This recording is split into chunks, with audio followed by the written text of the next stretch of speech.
Nitajifurahisha ndani yako, e Bwana wangu. Wewe ndiye wimbo wa moyo wangu. Ukikaa kiti cha enzi ndani ya nafsi yangu, unanipa haja za moyo wangu.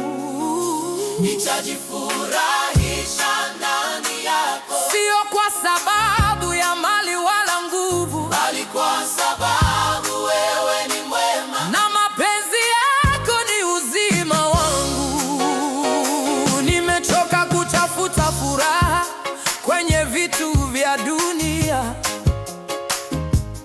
Fedha hazitoshi na sifa hupotea ghafla.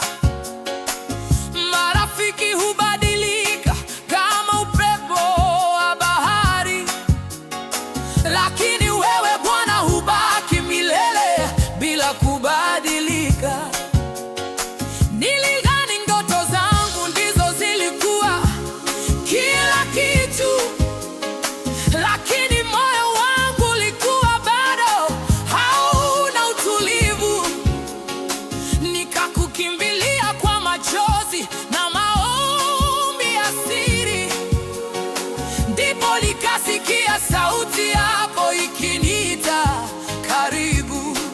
Ukasema, mwanangu, furahia uwepo wangu, usikimbize baraka kulitombarikiwa.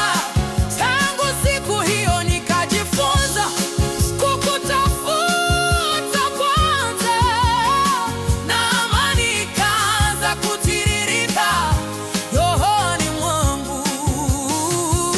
Nilipokuacha nilipotea njia, nikafuata tamaa za moyo siongozwa, lakini uliponirudisha mikononi mwako, ulibadilisha ndoto zangu kuwa sawa sawa na mapenzi yako.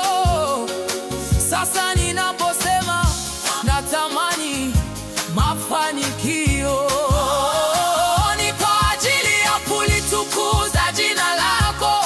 Ninapotamani upendo na ndoa njema, ni kwa ajili ya kuonyesha mfano wa agano lako. Umebadilisha matamanio yangu ya ndani, umeweka kiu ya haki na utakatifu.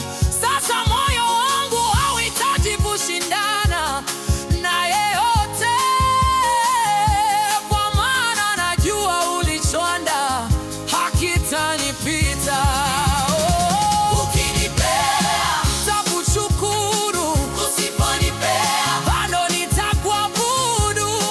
maana wewe si mashine ya maombi. Wewe ni Baba mwenye hekima kuu, Zawadi kubwa kuliko zote, mali wacha duniani, bali ni uwepo wako ndani yangu unaonipa uzima wa kweli. Nimeona